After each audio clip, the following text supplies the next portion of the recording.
bagaimana akhirnya Persib itu sudah langsung menunjuk pengganti dari Boyan Hodak untuk menukangi Maung Bandung.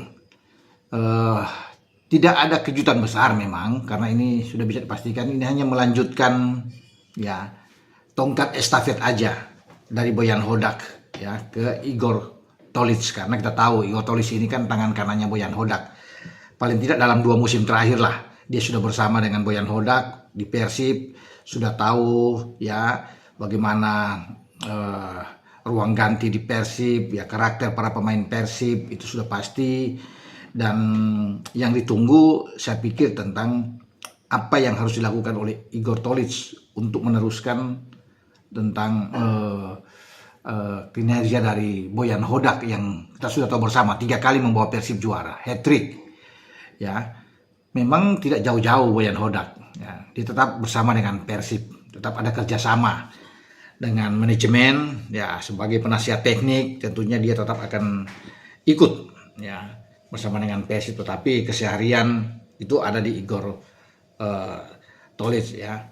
Ini orang Kroasia 47 tahun, mantan pemain ya, berperan sebagai pemain belakang, dan ini tugas tidak mudah bagi Igor Tolić.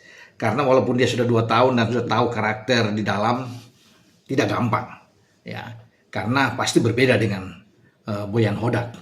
Itu yang akan saya bicarakan di sini, bahwa apakah dia mampu untuk bisa memegang kendali tuh ruang ganti dari Persib ya. Ketegasan yang ada di Boyan Hodak, karisma seorang Boyan Hodak, wibawa seorang Boyan Hodak ini kan tetap harus diikuti oleh Igor Tolić. Nah, ini pasti akan berbeda tentunya cara-cara pendekatan bagaimana dilakukan oleh Boyan Hodak sejauh ini. Dan tantangan besar ada di depan bagi Igor Tolić. Tentunya dengan bagaimana juga manajemen mendukung, ya pasti akan sangat mendukung, dalam arti mendukung untuk soal pemain-pemain yang akan didatangkan pada musim depan. Karena juga kita tahu kompetisi di Liga Super Indonesia ini akan bergulir lagi pada bulan September. Ya, 4 September ya operator I-League sudah mengeluarkan tuh, mungkin ada jadwal di sana, sehingga klub-klub semua sudah harus bersiap dari sekarang, termasuk dengan Persib ya. Persib tentunya sudah ada ancang-ancang ke depan bagaimana ya untuk bisa meneruskan superioritas ya yang dilakukan oleh Persib sejauh ini dalam 3 musim terakhir. Bahkan mereka sudah menuju dengan bintang 5 saat ini ya. Sejarah mereka sudah torekan. Tetapi harus diingat juga bahwa pesaing-pesaing tidak akan diam, tentunya membiarkan Persib bergerak terus. Persija, Persebaya, ya termasuk Dewa, Bayangkara, Malut, semua. Apalagi dengan Borneo yang tetap merasa penasaran kan, finish dengan poin yang sama tapi kalah secara head to head. Pasti Borneo juga akan berbenah untuk bagaimana menghentikan ya lari yang begitu kencang sekali dilakukan oleh Persib dalam 3 musim terakhir, sehingga semua klub wajar untuk bertekad ya membendung ya Persib untuk tidak ke-4 kali menjadi juara ya. Dan juga saya pikir tidak mudah kalau memang Persib itu berbenah dengan mendatangkan pemain-pemain bagus, kesempatan untuk juara ke-4 kali ya tetap terbuka buat mereka. Cuma memang sekarang tinggal melihat bagaimana cara penanganannya Boyan Hodak dengan Igor Tolić. Ya, itu yang kita akan nantikan ya, karena menurut saya pasti tidak akan sama, akan sangat berbeda karena masing-masing punya karakter ini yang harus kita lihat ke depan. Tetap bagi para bobotoh tentunya akan semangat, walaupun pergantian ini mereka belum mengenal begitu jauh dengan sosok Igor Tolić.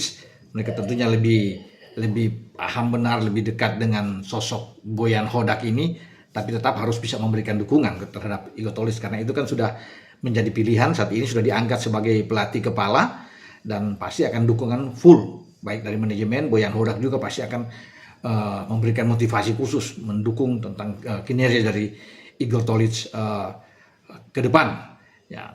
Pertahanan tetap akan menjadi prioritas. Kita sudah tahu bersama bahwa Persib sejauh ini ya 22 kali kemasukan paling sedikit di Liga Super. Tinggal bagaimana untuk di lini serang untuk lebih dipertajam lagi, pasti akan ada yang datang ya. Kalau bisa saya lihat di sini, manajemen sudah menyiapkan sesuatu untuk bisa agar lini depan tuh lebih gacor lagi. Jadi ada keseimbangan tentunya. Depan bisa mencetak gol yang banyak, belakang juga sangat kuat. Itu di musim yang akan datang, karena pasti manajemen juga tahu persaingannya ini akan terus ya sangat kompetitif untuk di musim yang akan datang. Sekarang aja sudah kelihatan kan di musim yang baru lewat ya, 2025-2026, bagaimana persaingan menuju juara sangat-sangat ketat, apalagi di musim yang akan datang. Oke, sampai di sini dengan saya berbicara soal bagaimana Igor Tolis datang,